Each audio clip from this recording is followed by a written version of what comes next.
오늘 저희들에게 주신 하나님의 말씀은 사무엘상 17장 32절에서 30절을 봉독하겠습니다. 다윗이 사울에게 말하되 그로 말미암아 사람이 낙담하지 말 것이라. 주의 종이 가서 저 블레셋 사람과 싸우리이다 하니, 사울이 다윗에게 이르되 네가 가서 저 블레셋 사람과 싸울 수 없으리니 너는 소년이요 그는 어려서부터 용사임이니라. 다윗이 사울에게 말하되 주의 종이 아버지의 양을 지킬 때에 사자나 곰이 와서 양떼에게 새끼를 물어가면 내가 따라가서 그것을 치고 그 입에서 새끼를 건져내었고, 그것이 일어나 나를 해하고자 하면 내가 그 스님을 잡고 그것을 쳐 죽였나이다. 주의 종이 사자와 곰도 쳤은즉 살아계시는 하나님이 군대를 모욕한 이 할례받지 않은 블레셋 사람 이리이까 그가 그 짐승의 하나같이 되리이다. 또 다윗이 이르되 여호와께서 나를 사자의 발톱과 곰의 발톱에서 건져냈은즉 나를 이 블레셋 사람의 손에서도 건져내리시리이다. 사울이 다윗에게 이르되 가라, 여호와께서 너와 함께 계심을 원하노라. 아멘. 주의 한이 없는 자비와 은혜와 평강이 여러분에게 함께하길 축원합니다. 누군가 걱정하지 마라라고는 제목의 글을 썼더라고요. 그래서 제가 재미있게 읽었던 기억이 있습니다. 잘 들어보세요. 너무 걱정하지 마라. 걱정할 거면 두 가지만 걱정해라. 지금 아픈가 안 아픈가? 안 아프면 걱정하지 마라. 만약 아프다면 두 가지만 걱정하라. 낫는 병인가 안 낫는 병인가? 낫는 병이면 걱정하지 마라. 안 낫는 병이면 두 가지만 걱정해라. 죽는 병인가 안 죽는 병인가? 안 죽는 병이면 걱정하지 마라. 만약 죽는 병이면 두 가지만 걱정해라. 죽으면 천국 갈 것 같은가 지옥 갈 것 같은가? 천국에 갈 것 같으면 걱정하지 마라. 지옥 갈 것 같으면 지옥 갈 사람이 뭔 걱정이냐?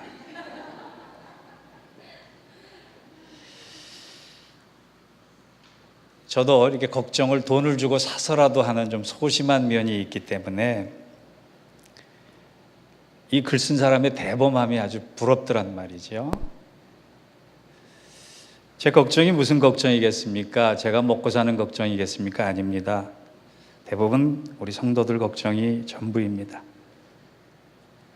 오늘 본문에 나오는 이스라엘 사람들은 한 사람만 빼고 모두 다 걱정의 병에 전염되어 있었습니다. 이스라엘과 블레셋이 전쟁이 났는데 무적 살인병기 골리앗이 이스라엘 군사들 앞에 나타났기 때문에 그렇습니다. 골리앗은 바꿔서 환산하면 키가 거의 3m에 육박한 사람이었고, 그가 입은 갑옷만 해도 쌀 한 가마에 60kg 정도 되는 그 모습이었고, 그가 든 창의 자루만 해도 7kg이라 그렇게 얘기할 정도니까 보기만 해도 주눅이 들 정도의 그런 상대였습니다. 이스라엘 백성들이 이 골리앗을 보는 순간부터 눈에 보이는 그것 때문에 걱정과 두려움이 한 사람이 들었고 여러 사람에 전염돼서 온 이스라엘 백성 가운데 전염에 빠졌습니다.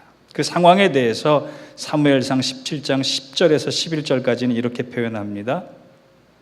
그 블레셋 사람이 또 이르되 내가 오늘 이스라엘 군대를 모욕하였으니 사람을 보내어 나와 더불어 싸우게 하라 한지라. 사울과 온 이스라엘이 블레셋 사람의 이 말을 듣고 놀라 크게 두려워하니라.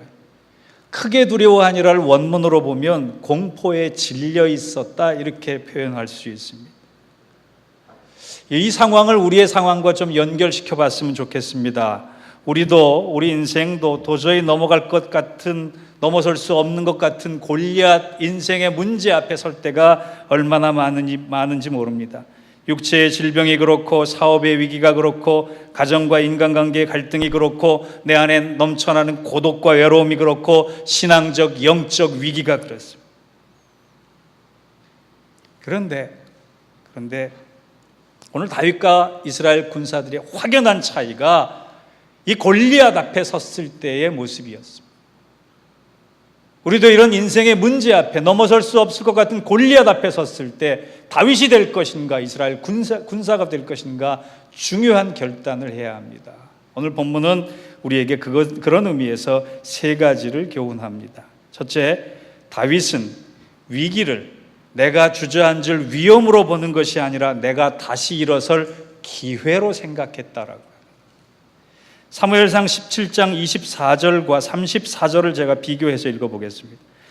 먼저 사무엘상 17장 24절입니다. 이스라엘 모든 사람이 그 사람을 보고 심히 두려워하여 그 앞에서 도망했다.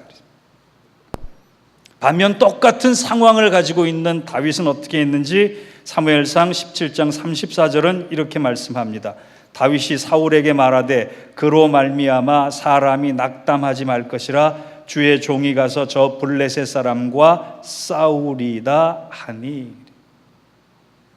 같은 상황인데 같은 문제 앞에 한쪽에 대다수의 사람들은 도망가거나 주저앉아 있는데 한 사람만이 유독 싸우겠다라고 결단하고 일어선 겁니다. 다윗은 이때 소년이었어요. 사울 왕이 너는 아직 어린애다라고 표현할 정도의 어리고 유약한 아이입니다. 그래서 그런지 다윗은 자기가 싸우고 싶다라고 하는 얘기를 뭘로 표현하느냐? 곰과 싸우고 싶다, 사자가 싸우고 싶다, 양과 싸우고 싶다, 이 동화 같은 얘기를 하는 아주 어린 애가 됐다는 거예요. 어른인 군사들과 어린아이 같은 다윗의 차이가 뭡니까? 어른들은 주저앉아서 겁을 먹고 도망갔지만 다윗은 소년이었지만 분명히 두려움이 오는 상황에서 내가 누구를 붙들고 무엇을 해야 하는지 믿음 안에서 정확히 알았기 때문에 그는 문제 앞에 일어섰다라고 하는. 여러분, 저는 위기라고 하는 단어가 위험과 기회의 합성어다라고 하는 단순 논리를 얘기하는 거 아니에요. 다윗의 신앙과 우리의 신앙을 비교해보면 아주 중요한 차이가 있습니다. 우리는 이스라엘 군사의 신앙과 닮았을 때가 더 많아요. 여러분, 지금 블레셋 앞에 서 있는, 골리앗 앞에 서 있는 이스라엘 군사들이 하나님을 믿었던 사람들이니까 아닙니까? 하나님을 믿었던 사람들이. 하나님을 알고 있었던 사람입니까? 아닙니까? 알고 있었던 사람입니다. 그런데 중요한 것은 그들은 결정적인 문제 앞에 하나님을 의지하지 않았다는 거예요. 우리도 하나님을 믿습니다. 우리도 하나님을 알고 있습니다. 그런데 문제 앞에서 우리는 하나님을 의지하려고 하지 않아요. 오늘 이 자리에 예배드리러 나온 우리 모두는 하나님을 믿기 때문에 나온 사람들입니다. 그런데 시험 앞에, 문제 앞에 하나님을 의지하고 계십니까? 하나님을 아는 것과 하나님을 믿는 것과 하나님을 의지하는 것은 굉장한 차이가 있는 거예요. 다윗과 이스라엘 군대의 차이는 하나님을 똑같이 믿었지만 대다수의 이스라엘 군사들은 하나님을 의지하지 않았고 다윗 한 사람은 하나님을 의지했기 때문에 두려워하지 않을 수 있었다는 겁니다. 다윗은요, 인생의 골리앗 같은 그런 존재가, 문제가 등장할 때마다 이렇게 고백을 했을 것 같습니다. 시편 18편 1절과 3절입니다. 나의 힘이신 여호와여, 내가 주를 사랑하나이다. 여호와는 나의 반석이시요 나의 요새시요 나를 건지시는 이시요 나의 하나님이시요 내가 그 안에 피할 나의 바위시요 나의 방패시요 나의 구원의 뿌리시요 나의 산성이시로다. 내가 찬송을 받으실 여호와께 아뢰리니 내 원수들에게서 구원을 얻으리로다. 아멘. 하나님을 똑같이 믿어도 하나님을 의지하는 사람은 문제 앞에 두려움이 사라지지만 하나님을 똑같이 믿어도 하나님을 의지하지 않게 되면 문제 앞에 굴복할 수밖에 없는 거예요. 제가 목사로서 성도들에게 제일 안타까운 것은 평소에 잘 믿다가 정말 결정적인 순간에 하나님을 의지해야 되는데 그 의지하지 않고 실족하고 넘어질 때가 많은 성도들을 볼 때 얼마나 안타까운지 몰라요. 사랑하는 성도 여러분, 삶의 골리앗이 여러분 앞에 서 있거든 이렇게 하나님을 의지하고 믿으시기 바랍니다. 내가 기도하기 위해 무릎을 꿇으면 하나님은 일하시기 위해 일어나시고, 내가 기도하기 위해 두 손을 모으면 하나님은 일하시기 위해 두 손을 펴시고, 내가 기도하기 위해 눈을 감으면 하나님은 일하시기 위해 눈을 뜨시고, 내가 기도하기 위해 눈물을 흘리면 하나님은 일하시기 위해 땀을 흘리신다. 인생의 골리앗이 다가오면 내가 넘어질 때가 아닙니다. 다시 일어설 기회입니다. 인생의 골리앗이 내 앞에 나타나면 내가 하나님을 믿는 것에 그치지 않고 내가 전적으로 그 믿음을 하나님을 의지하는 데 쏟을 기회입니다. 하나님을 믿지만 마시고 문제 앞에서 하나님을 전적으로 의지하여서 인생의 위기가 기회가 될 수 있는 복받은 여러분 되시기를 주의 이름으로 축원합니다. 두 번째 오늘 본문의 교훈은요, 다윗은 골리앗을 향해 물맷돌을 던졌다는 거예요. 물맷돌을 가지고 있지만 않고 물맷돌을 던졌다라고 합니다. 다윗의 물맷돌이 바로 우리의 믿음입니다. 사무엘상 17장 47절에서 49절은 이렇게 다윗에 대한 승리를 얘기합니다. 또 여호와의 구원하심이 칼과 창에 있지 아니함을 이 무리에게 알게 하리라. 전쟁은 여호와께 속한 것인즉 그가 너희를 우리 손에 넘기시리라. 블레셋 사람이 일어나 다윗에게로 마주 가까이 올 때 다윗이 블레셋 사람을 향하여 빨리 달리며 손을 주머니에 넣어 돌을 가지고 물매로 던져 블레셋 사람의 이마를 치매 돌이 그의 이마에 박히니 땅에 엎드려지니라. 골리앗이 넘어지는 장면에 다윗이 무엇을 던졌느냐? 오래 준비하고 있던 무기를 던진 것이 아니에요. 단 한 방에 죽일 수 있는 비수를 갈았던 것도 아닙니다. 다윗은 거창한 갑옷이나 대단한 창과 방패를 지닌 것도 아닙니다. 그가 가지고 있었던 작은 물맷돌 하나, 그것을 던진 것입니다. 여러분, 우리가 신앙생활에서 승리할 때 대단한 것을 가지고 승리하는 건 아닙니다. 이미 내 안에 있는 하나님 주신 보잘것없는 그 믿음을 사용할 때 승리하게 되는 것입니다. 믿음은 하나님께서 우리에게 포장하라고 주신 것이 아니에요. 거창하게 선언하라고 주신 것이 아니에요. 일상생활에서 사용하라고 주신 거예요. 여러분 입술을 통해 예수의 이름으로 나는 일어서리라. 예수의 이름으로 나는 이것을 이겨내리라. 예수의 이름으로 나는 이것을 능히 감당하리라라고 하는 이 표현이 언제 나오고 안 나왔습니까?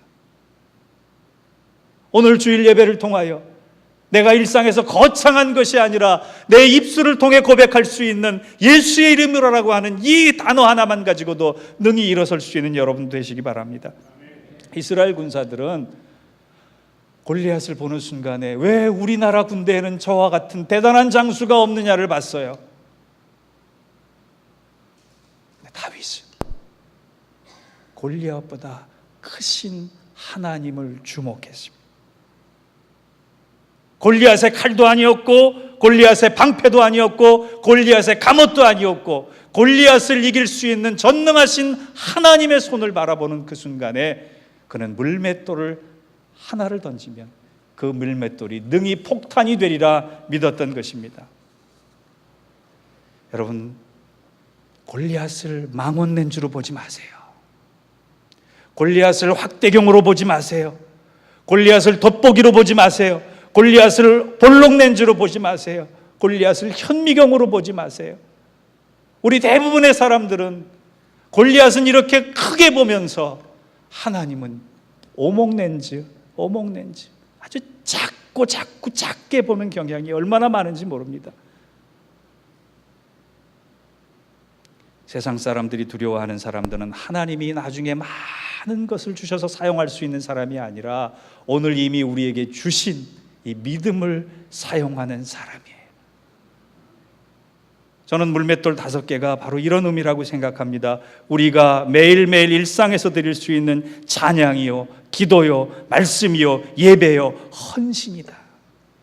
이 물맷돌을 사용하면 사용할수록 놀라운 일이 일어난다라고 성경은 기록합니다. 바울과 실라가 찬양할 때 옥문이 열렸지, 옥문이 열린 다음에 찬양한 것이 아니에요. 이미 우리의 입술을 통해 찬양과 기도와 말씀과 예배와 헌신을 선포하고 나갈 때 하나님은 우리의 그 일상에 사용하는 믿음을 물맷돌 삼으셔서 우리가 문제 앞에 서 있는 골리앗을 능히 물리칠 수 있는 위대한 역사를 이루어 가실 것입니다. 그 은혜와 축복이 여러분에게 함께하기를 축원합니다. 마지막 3번째로 다윗이 했던 것은 골리앗이 앞에 있을 때 과거의 하나님을 지금 나를 붙드시는 하나님으로 끌어낸 것이었어요. 제가 며칠 전에 우리 사역자 한 분에게 전화를 했어요. 전화를 딱 하고 나서 순간 드는 생각이, 내가 분명히 일 때문에 전화했는데 용건이 생각이 안 나는 거예요. 그래서 머뭇거리면서 뭐라고 얘기했냐면, 내가 무슨 할 말이 있었는데 갑자기 기억이 안 나요. 내가 기억이 나면 전화를 다시 할게요. 그러고 끊었거든요. 그러고 나서 지금까지 안 했어요. 왜 전화했는지 지금도 기억이 안 나기 때문에 그래요. 사람들이 나이가 들면 제일 두려워하는 게 치매라고 하는 거예요. 치매는 무서운 병입니다. 치매란 단지 기억을 잃어버리는 병이 아니에요. 내가 누군지를 망각하는 병이에요. 신앙인에게도 영적 치매가 있습니다. 영적 치매란 내가 하나님의 자녀다라고 하는 특권을, 하나님의 자녀다라고 하는 사실을 잊어버리는 거예요. 그리고 하나님 자녀만이 사용할 수 있는 은혜와 누릴 수 있는 축복을 포기하는 것이 영적 치매입니다. 사울이 지금 영적 치매에 걸렸어요. 그는 왕이었습니다. 하나님이 기름 부으신 종입니다.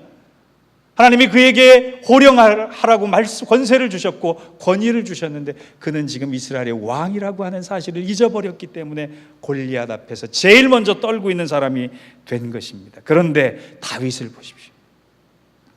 위기의 순간에 그가 누군지, 그가 믿고 있는 하나님이 누군지를 기억해냈습니다. 그 본문이 37절입니다.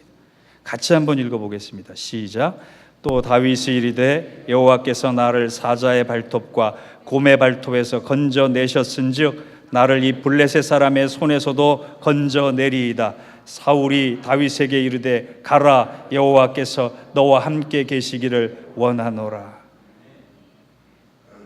다윗이 안 것은요, 그가 소년의 목동일 때에 들판에서, 광야에서, 사막에서 그가 만났던 곰 앞에서, 사자 앞에서, 이리 앞에서, 늑대 앞에서 그를 지켜주시고 구출해 주신 하나님께서 지금 이 순간에도 변하지 않는 나를 붙들어서 블레셋 사람에게도 건져내시리라 믿었습니다. 건져내셨은즉 건져내시리다 믿은 거예요. 과거의 하나님을 현재의 하나님으로 불러낸 것이, 어저께나 오늘이나 내일이나 동일하신 하나님. 이 말씀이 우리에게 얼마나 위로가 되는지 몰라요.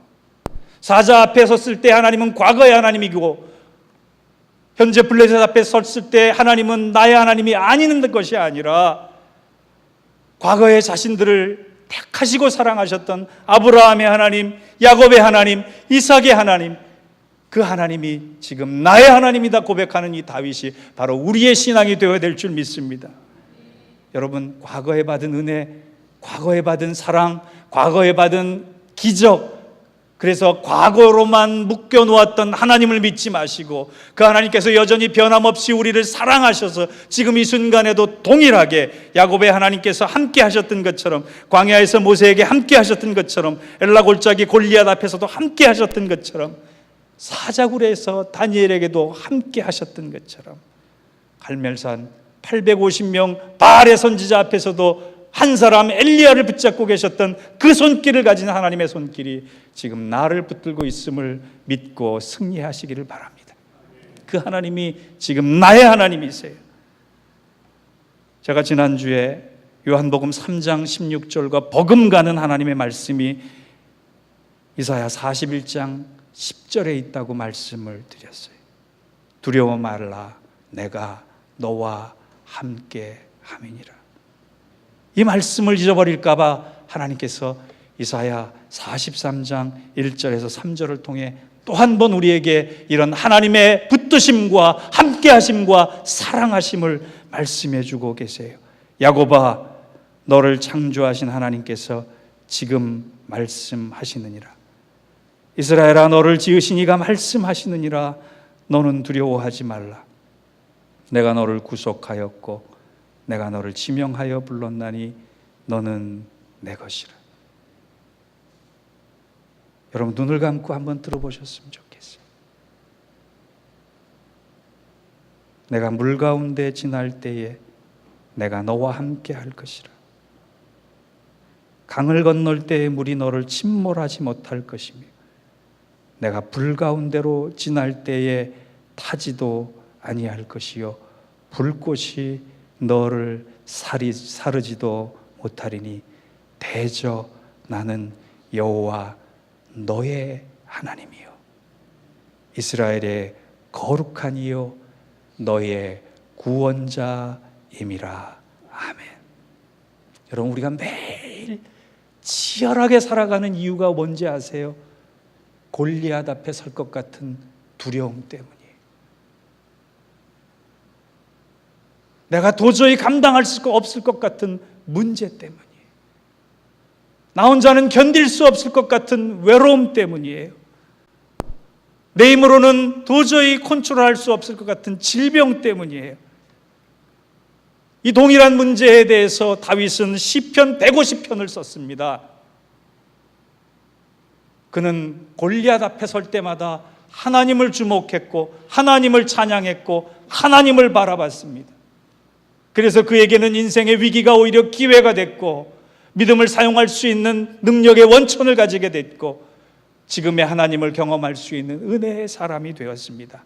사랑하는 성도 여러분, 다윗의 시편은 150편으로 끝납니다. 그러나 우리 예인교회의 성도들은 지금부터 믿음을 가지고 시편 151편을 써내려가는 귀한 성도, 귀한 하나님의 권속이 되시기를 주의 이름으로 축원합니다. 기도하겠습니다. 두려움보다 크신 하나님이 나의 하나님 되심을 믿고 담대함으로 나아가는 우리 모두가 되게 하여 주옵소서. 예수님의 이름으로 기도하옵나이다. 아멘.